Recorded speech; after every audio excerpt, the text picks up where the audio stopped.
I have great news. We have a new federal law coming. The PC police out again. America apparently has too many eunuchs in it. And finally, kind of a cool parade. All that's coming up right now on I'm Right.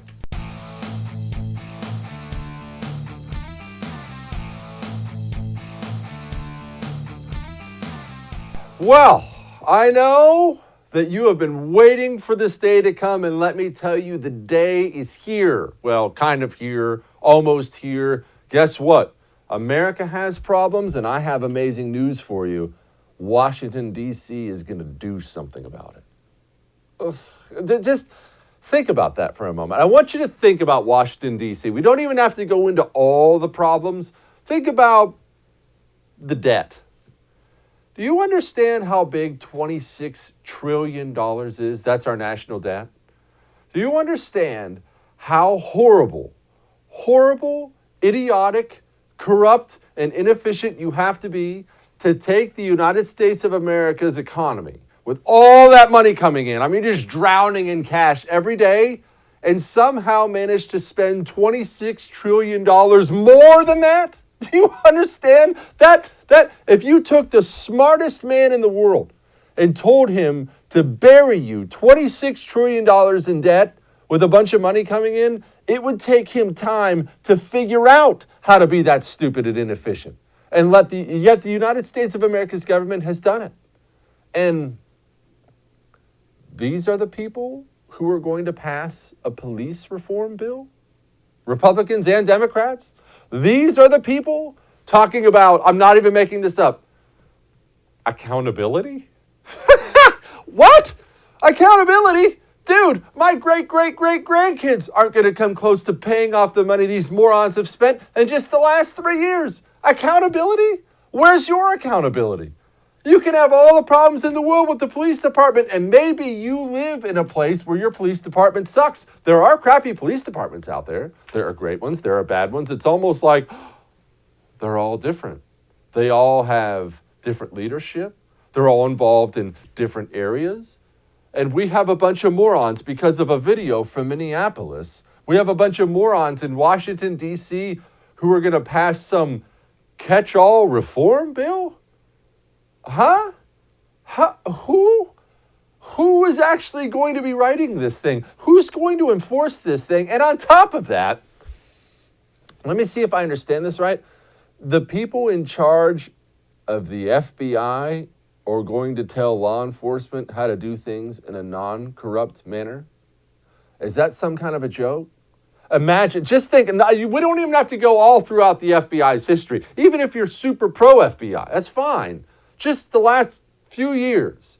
I mean, you understand, we are currently, right now, in the middle of a massive scandal involving the Federal Bureau of Investigation abusing its powers in horrific ways. We have a criminal investigation currently ongoing into the FBI, and the federal government's saying, well, we clearly know what to do here with law enforcement. We've got this covered. What? What?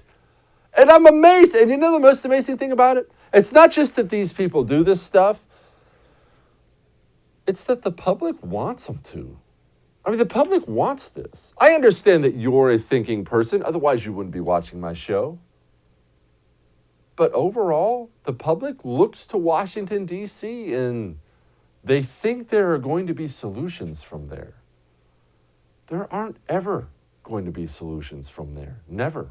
All they can do is make it worse. And you know what stinks? We have people, including President Trump, who are trying to appear to do the right thing instead of changing the narrative the left has set. Here's President Trump. But I strongly oppose the radical and dangerous efforts to defend, dismantle, and dissolve our police departments, especially now when we've achieved the lowest recorded crime rates in recent history. Americans know the truth.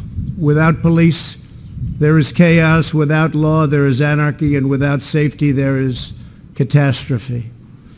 Of all murders in Chicago, and 68% of all murders in Baltimore went without arrests last year. Americans want law and order. They demand law and order. What's needed now is not more stoking of fear and division. We need to bring law enforcement and communities closer together, not to drive them apart. Under the executive order I'm signing today, we will prioritize federal grants from the Department of Justice to police departments that seek independent credentialing, certifying that they meet high standards, and in fact, in certain cases, the highest standard. That's where they do the best, on the use of force and de-escalation training. Certifying? Who's going to certify? And let's talk about the use of force for a quick moment. I'm not trying to pick on the president here, but let's talk about the use of force for a quick moment. You understand that it's not the movies, right?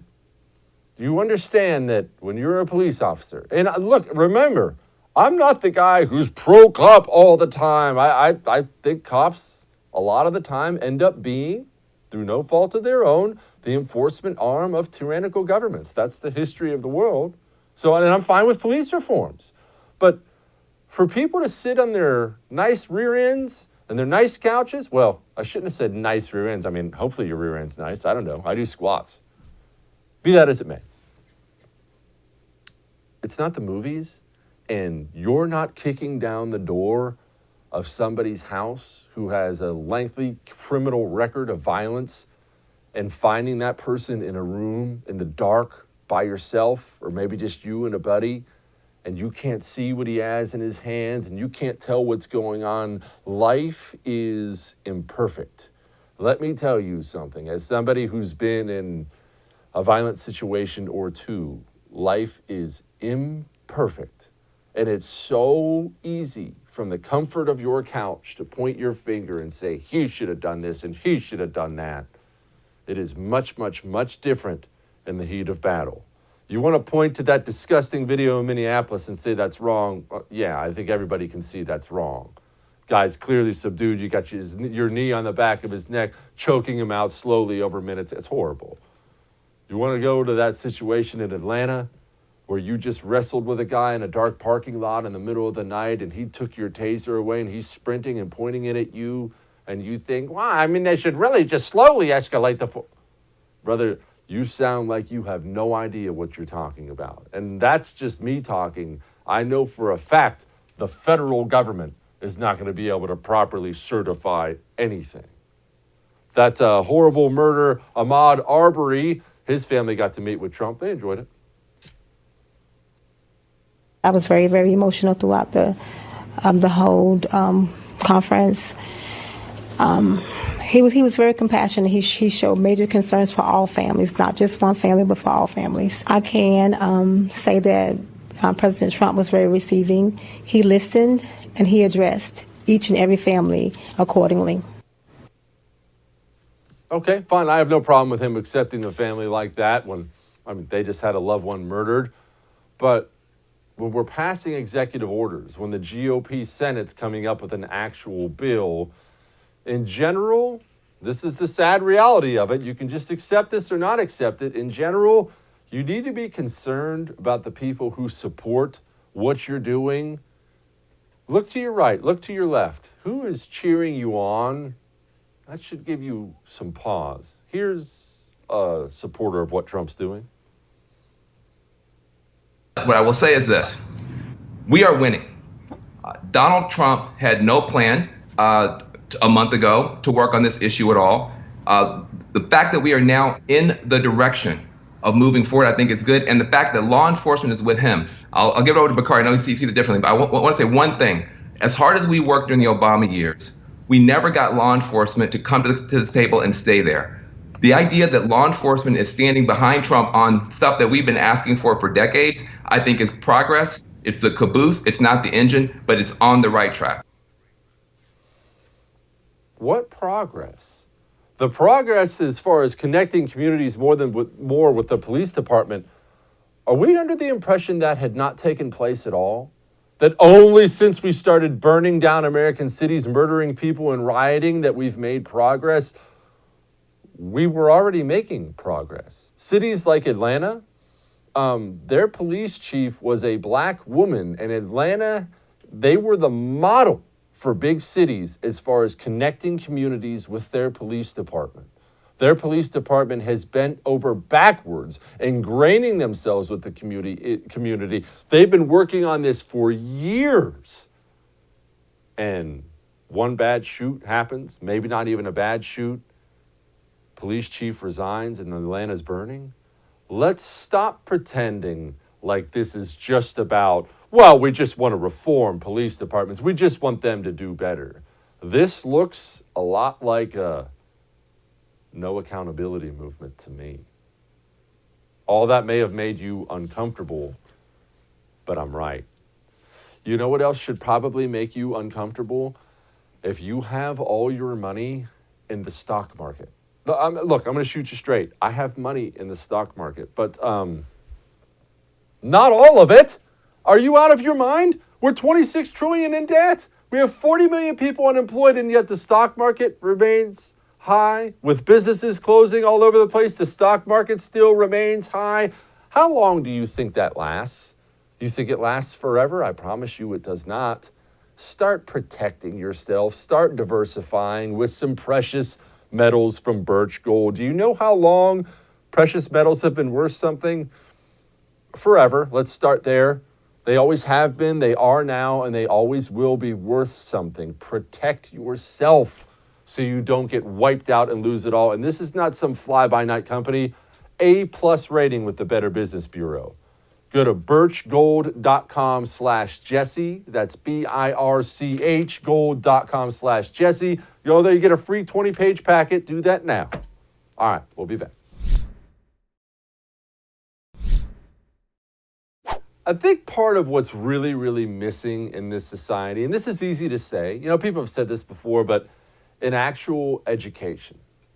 I don't mean school. I do not mean school. I mean education. I mean people finding out the reality of life, finding out the reality of America's history, finding out about the history of the world. I had a chance yesterday to sit down with a school administrator, I'll call him, and he had many, many things to say about the current state of American education, but more than anything else, he was mortified at the way textbooks have changed throughout the years. Now, you as a nation, you have to make decisions on how to educate your youth, right? Especially if you're going to have government-run schools, which we shouldn't have, but that's another story entirely.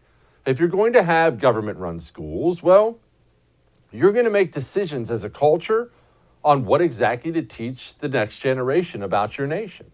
And you can go super, super patriotic, the way American textbooks used to be. Maybe some people have an issue with that. That's probably not the only way I would go. I like the honest approach. I don't like what we do now, which is super America sucks, super anti-patriotic. I like the honest approach. I teach my sons about American history, about world history, and you know what I teach them? The truth. I find the truth. And the truth, as I've always told you, right? It's not simple, it's complicated. America has a lot of wonderful history. We have a lot of ugly things in our history. You're allowed to have open discussions about both, aren't you? Shouldn't you? And if you don't, if you only do what we do now in this country, if you only teach kids about how bad America sucks, I mean, that's how they're manipulating the children in this country. If you're a teacher, almost undoubtedly, you have been given some guidance, or maybe you hate America itself already, but you teach kids this. You don't have to stand up in front of the class and tell them, Johnny, America sucks. You don't have to do that. Just teach them all America is. It's killing the Native Americans. It's slavery. And it's the civil rights movement. All right, we're done. Have a good semester, everybody. That's what happens. It's lies by omission. Here's all the crappy things about you. Here's none of the good things. And if you want evidence that that's how we're raising kids these days, I give you Senator Tim Kaine. The United States didn't inherit slavery from anybody. We created it. And we created it and maintained it over centuries. And in my lifetime, we have finally stopped some of those practices, but we've never gone back to undo it. That is, without question, the dumbest thing I've ever heard in my entire life, and without question the dumbest thing on the floor of the United States Senate. It's not even just dumb, it's so historically illiterate. Tim Kaine should honestly consider getting himself checked out by a professional, and he should consider calling every history professor he ever had and asking them to resign. We created slavery. Slavery is awful. There's no defense of it ever. There's no defense of us having it or anyone else having it, but let's also understand slavery is the history of the world. The history of the world. It's not part of America's history. It's everybody's. It's everybody's. And we act as if America is uniquely bad when it comes to this. And the only way you can get there, to that absolutely moronic take, is if you've been educated in a school system that has only taught you about how badly America sucks. And not only do they teach our kids today, your kids, my kids, not only do they teach them how bad America sucks, they teach them we're uniquely sucky. It's not just that we suck worse than everybody else. And how? How do you get to where we are right now as a country? With every celebrity with a mouth, with every corporation trashing the country. How do you get there? Well, that's how you get there. You don't have to stand up in front of your class for years and teach them that Democrats are good and Republicans are bad. You don't have to do that. You only have to stand up in front of that class and teach them America kind of sucks and we should be brought down. In the end, it'll all work out exactly the way you want it to. They're actually trying to remove Abraham Lincoln's statue from Boston. And when I say they, I don't mean one or two internet trolls. I'm talking, we have 7,800 signatures so far as a petition to remove the statue of Abraham Lincoln. That's real in this country. This country's lost its freaking mind. Oh, speaking of lost its mind, Quaker Foods, they make the Aunt Jemima syrup, that syrup you and I have eaten our entire life with the black lady on the front. It's got the picture. Everyone can picture Aunt Jemima. They're removing her. Quote, "We recognize Aunt Jemima's origins are based on a racial stereotype. As we work to make progress through racial equality through several initiatives, we also must take a hard look at our portfolio of brands and ensure they reflect our values and meet our consumers' expectations." That's probably the most amazing thing that's happening right now. It's not that there are some insane people who want to remove an Abraham Lincoln statue. It's that the most insane, asinine demands you could possibly make of somebody, they're getting them. Companies are doing these things. Football coaches are doing these things. Allow me to introduce you in just a second to Coach Mike Gundy of the Oklahoma State football program. For those of you who aren't big college football fans, very good program, top 10, top 15 every single year. Mike Gundy's running back had a problem with Mike Gundy wearing an OAN. That's One American News. It's a conservative network. He had a problem with him wearing a T-shirt. That's all he did was wear a T-shirt. Put a picture of himself up on social media wearing a T-shirt. His running back blasts Mike Gundy for wearing the T-shirt, and then this grown man who almost undoubtedly holds conservative views, otherwise he wouldn't be wearing an OAN shirt, released this hostage video. Our players expressed their feelings as individuals and as team members. They helped me see through their eyes how the T-shirt affected their hearts. Once I learned how that network felt about Black Lives Matter, I was disgusted and knew it was completely unacceptable to me. I want to apologize to all members of our team, former players, and their families for the pain and discomfort that has been caused over the last 2 days. Black lives matter to me. Our players matter to me. These meetings with our team have been eye-opening and will result in positive changes for Oklahoma State football. I sincerely hope the Oklahoma State family, near and far, will accept my humble apology as we move forward.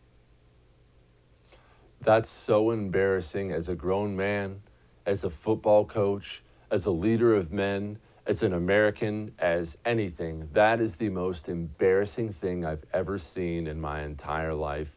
And I'll tell you what, I bet you money Mike Gundy went home that night after making that pathetic video, and I bet you he hung his head in shame, and he should.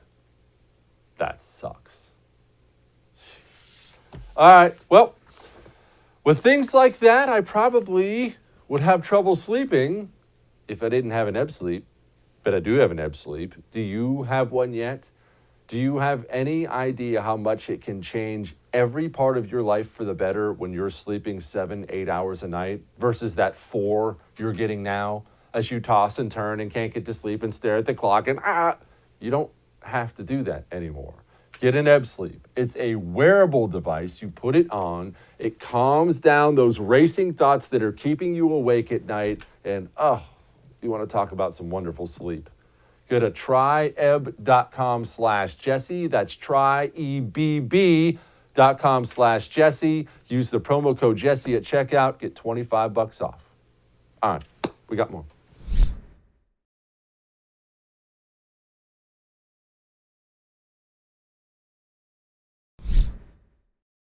Well, I was going off earlier about how nobody in society seems to want to do the hard things, how it's easy for me to get up here on TV and yell about the craziness out there when I work for a TV network, the first that encourages me to do so. They've never told me what I can or can't say. I need somebody to do the hard things, actually risk something out there, which brings me to my next guest. Let me show you a little video first before I introduce him. This world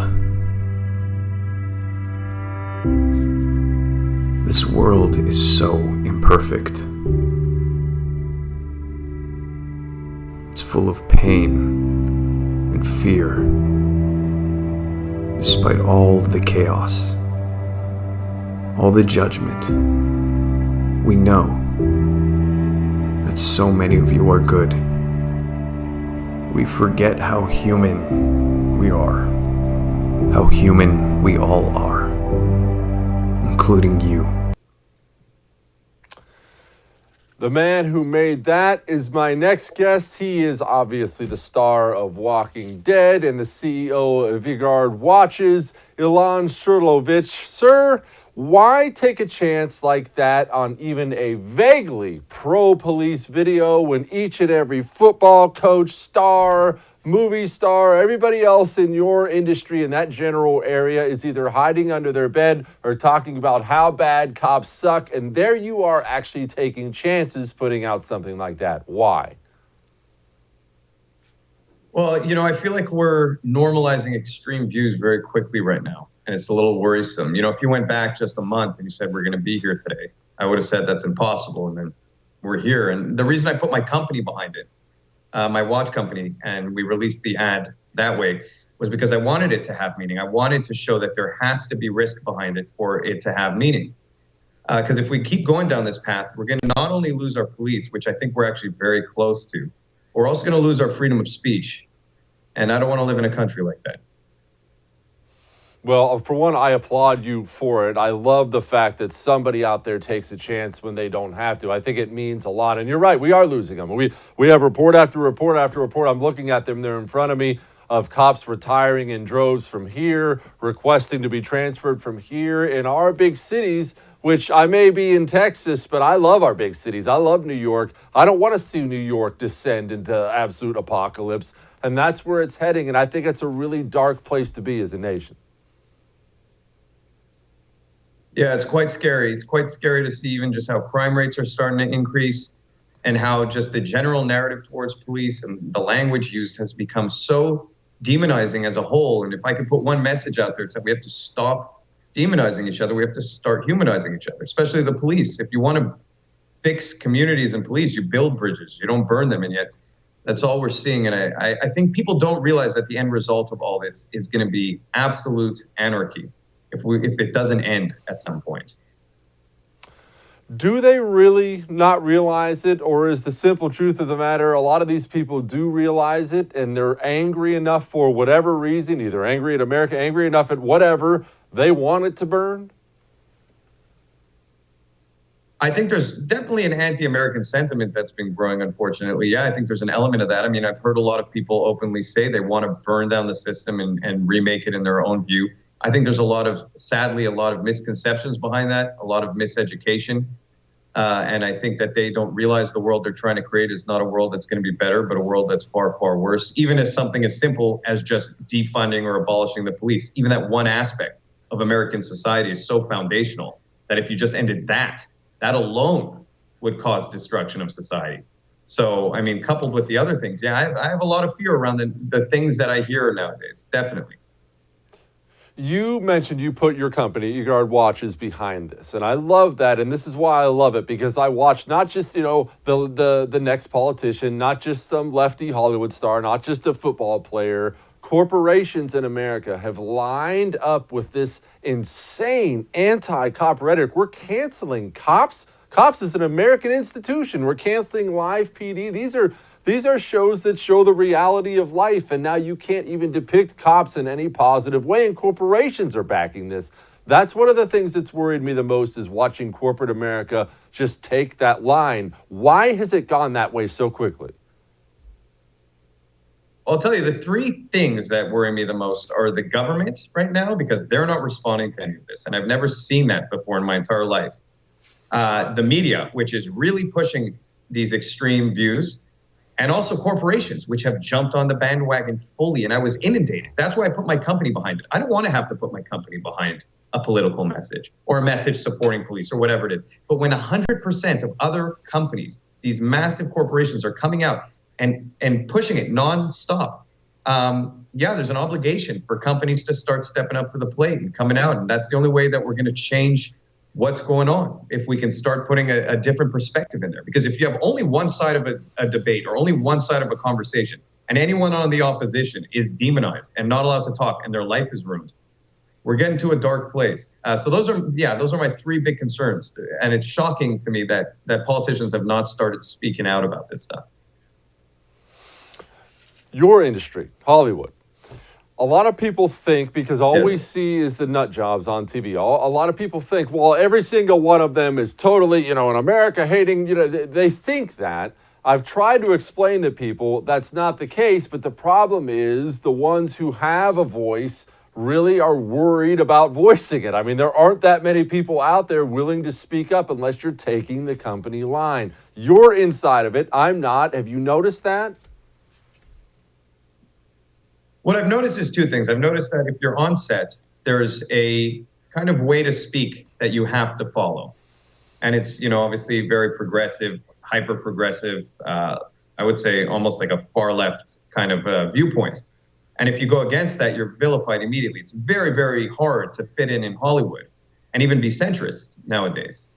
Even so far as going back a few years, I mean, when Matt Damon made a comment as simple as, can we just say that there's a difference, this was during the Me Too stuff, can we just say that there's a difference between smacking a girl on the butt and rape? He was attacked for it. And this is a guy who's very progressive. I mean, nowadays it's gotten even worse. Like I said, it's kind of been an upward curve. So in Hollywood, if you even express yourself in any way, shape, or form, you will be immediately attacked. They only celebrate their viewpoint. Anything outside of that is considered wrong. And so if you have that viewpoint, you have to hide it, which is what a lot of people in Hollywood actually do. And in closed circles, they have much more, I would say, fair-pointed conversations.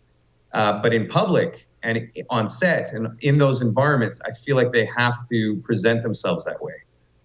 So I can't tell you the exact number of actors that actually feel differently, but I know there are many out there that I've had conversations with, and they're like, yeah, it's tough. It's tough to express yourself nowadays. Why is that? Because it's not just limited to Hollywood. That seems to be human nature. That even somebody who I disagree with in everything politically, I can probably sit down and have a cup of coffee or a beer with that person. However, if they get around 5 of their friends, now I can't speak anymore without getting shouted at. What is that in human nature? It's groupthink. It's tribalism to some degree. And I think there's certain hierarchies we've created now going on with identity politics to such an extreme that have created kind of like this, sadly, the thing I fear most in society is like racial hierarchies, but we're kind of going in that direction. And so if it's challenged in any way, shape, or form, it's kind of very black and white. There's no gray area to have any conversation within it. So you're perceived almost as challenging, moral justice, and then you can't have an opinion because you're just wrong automatically, inherently, by your very, very argument of whatever you're making. So yeah, once people are together in that environment, they're backing each other up, and it's very weird. Yeah, it's gone downhill because it used to not be this way. You used to be able to put someone from the left, the right together, and they would be able to have a conversation. And now all we see, like I said previously, is just dehumanization and vilification to the point where there's no actual argument. There's just, I'm attacking you based on your identity. And there's no debate to be had when that happens. Ilan SRULOVICZ, his company is eGuard watches. I would encourage everybody, I've never pushed anyone to buy a watch before on my show, but if you're upset about corporate America bending the knee, maybe it's time to start supporting corporations who don't bend the knee. Thank you so much for giving us some time tonight. Thank you. Appreciate it. Appreciate it. All right, we got more. Hang on. Joining me now, former Green Beret and host of Hollywood Weapons on the Outdoor Channel, Terry SCHAPPERT. Terry, why do people trust the government when government has a history of murdering everybody and screwing everything up? Who are these people you're speaking of, Jesse, that trust the government? I'm not tracking it. I mean, maybe the people let me who clarify. are in the government. Let me clarify. America now, and obviously I'm not talking about you, I'm not talking about me, but America overall, the majority of the people in general, when something's going wrong, they look towards Washington, D.C., and they shout, do something, help us, save us. And I have never understood it. Since I was a child, I used to look at this and I used to marvel at how people could be that dumb. I'm looking at a history of 100 million dead, famine, all this government-caused disaster, and yet man does this time and again. Why? Well, I would say this. I would rather be free than feel safe. And I think we've got a population that wants to feel safe. And any institution, listen, we accept this, whether you're religious or not. And my faith says that we are flawed.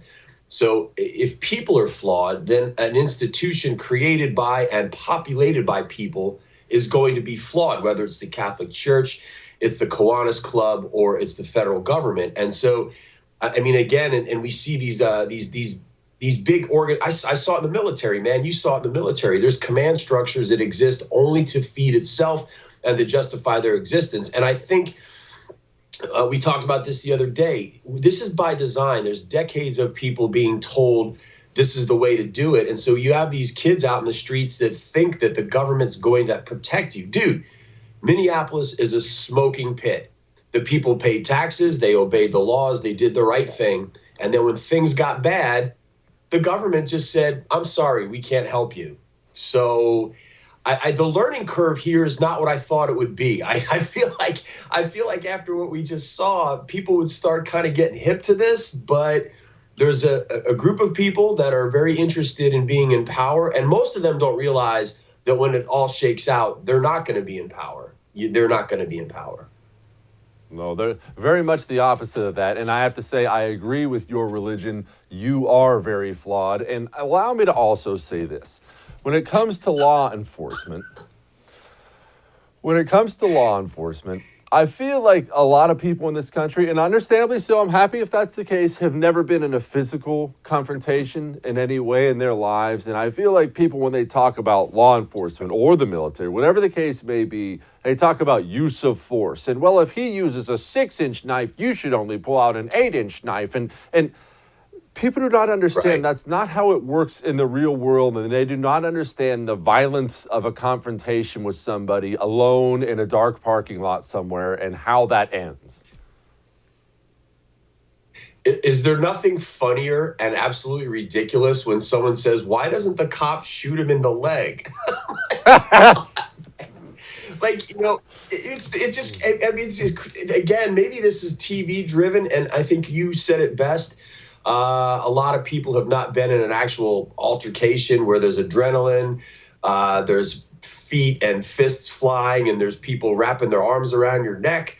And yeah, and that's another thing too. I remember years ago, you may remember this in New York City, there was a guy named Amadou Diallo who was, I think that was his name. He was being chased by the anti-crime unit, which, by the way, has now been disbanded in New York City. No more plainclothes guys. So this guy fit the description, and it was tragic how it happened. They chased this cat down the alley or down the thing. He got to a housing complex, turned around with reached into his pocket, pulled out I guess he was pulling his ID, and those guys opened up on him. So the marksmanship probably could have been better, but a lot of people were asking, how come everybody kept shooting? And if you've never been in a firefight, if you have been in a firefight, you know that once your boys start engaging, you're not looking at him going, "Are you sure about this? Are you sure that's the right guy?" You do everything you can to support that dude. And then you'll you'll ask later what happened. Your job is not to sit there and figure out, well, maybe this guy just needs to talk to us. And again, it's unfortunate, like you said, none of this, when people get killed in the street in violence or by an encounter with the police, that's not cool. But there's been a lack of realistic expectations of how that crap really happens. And it's not pretty, and it's not something you can put on, like a TV show where, it's scripted and the guy does this and you do this. It's just not that way. It's chaos. It's really chaos. And the people who are acting like it's not, they're just not being honest. They don't want to be honest. Terry, I feel like we have, what's the medical term for it? A real lack of balls in society today. All it takes is a football coach in Oklahoma. Well, I try to be technical on this show. And we have a football coach. He issues a hostage video apologizing because his running back got mad about a T-shirt. We have Drew Brees groveling. We have, let's be fair, we have the President of the United States signing an executive order. The GOP's passing their own police reform law. Everybody is simply afraid to simply stand up and say, if this police department sucks, that's their city's problem. Everyone wants to appear to be doing something right, and I don't understand that at all. Well, I think what we see, it actually, especially the Drew Brees thing, that hurt guys like me. I'm like, come on, man. You can never placate the mob. It's not going to, they will never be satisfied. The other thing is, I think if you're a thinker and you kind of pay attention, everything we've seen now about what's happened in Minneapolis and Atlanta and every place else, it's not so much the problem with the police folks of those cities. You should probably stop electing leaders, because you have, if you had a better mayor, better councilman, better governor, and these people at that party most of the time has been specifically in charge for all that time. You have black police chiefs. You have a largely black department in a place like Atlanta. So the idea that there's institutional racism, again, that just blows that out of the water. And so, Trump is, you said it too, man. This is why when people call you and I blind Trumpkins, that's not true, because we're criticizing him right now on this. I think he was doing well to a point, but in the last few weeks, maybe-ish, it seems like he's governing from a place of fear, and I don't think that's respected. And I don't think, the thing is too, any self-respecting person, whatever color you are, isn't going to like you more or respect you more if you kneel in front of them. That's just not going to happen. And I think we keep playing into this. And, the Black Lives Matter thing, that's a Marxist organization. Go to their website. They're about climate change, transgender rights, the dissolution of the nuclear family. But the thing is, they've set themselves up very smartly, because if you criticize them, that means you don't like black people, because the word black is in their title.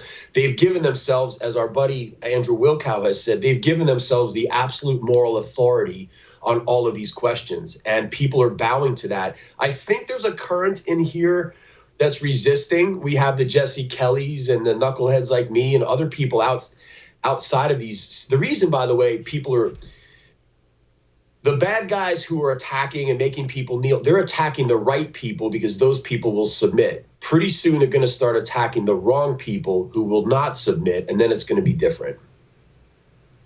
Yes, then it is going to be quite different if they come digitally or otherwise knocking on the SCHAPPERT door. I guarantee you that. And speaking of which, we have people out there, understandably so. They look at the news, they see America burning, they see division. They want to know some basics on defending themselves. Assuming there are a lot of people watching my show who haven't been Green Berets since 1801 like you have, could you maybe lay out a couple quick basics for the basic American family wanting to bone up a little and making sure their home is safe?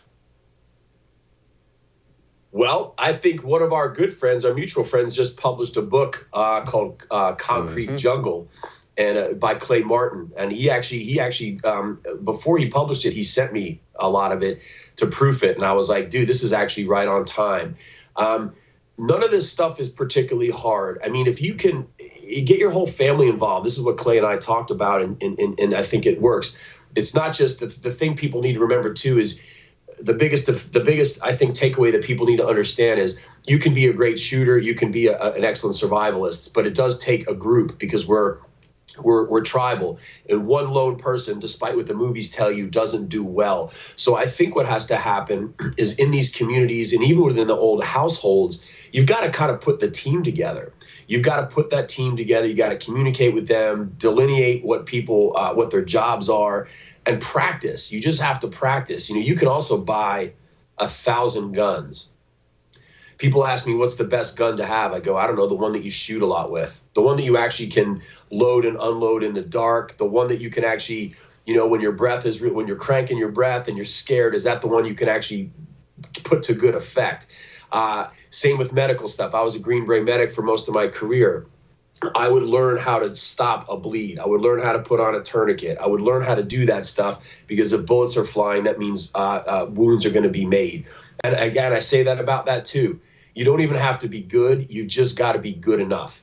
And a lot of people right now aren't even good. You know, they're not even, I think now people are waking up. You're looking around and you see the government's not going to help you. They're not going to, you cannot rely on them to help you. They may, but they might not. And are you willing to take that risk where you just sit there and go, I'm just going to wait for 911 to come, because they're not going to come. And I think, you know, by not just doing your own individual skills, but by actually getting your neighborhood involved, your community.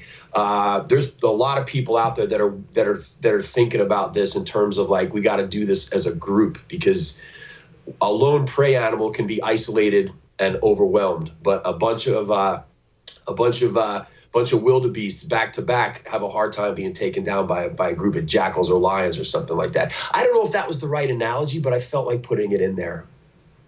You know what? It was beautiful. I actually felt like it was poetry. And remember, everybody, two to the chest, face against the rest. Terry Schappert, thank you, sir. Good talking, man. Hey, man, keep doing the right thing, Jesse. I always say this. It bothers me because you've been right about this all along. You've been right about it all along, and you're becoming more insufferable because of it. Look at the smile on you, dude. I want to punch you through the computer right now. I'm just keep going. I'm just taking it all in. Terry Schappert, thank you, brother. Goodbye, sir. All right, we're not quite done. Hang on.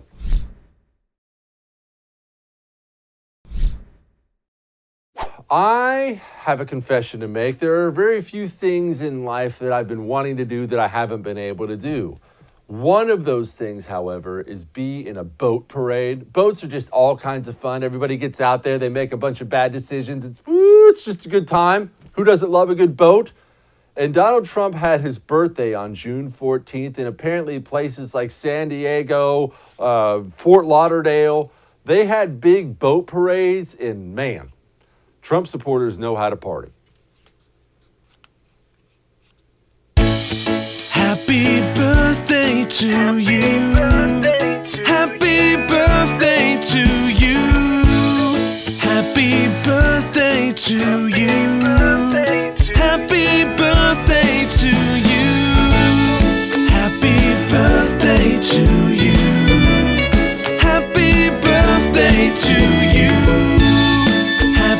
birthday to you.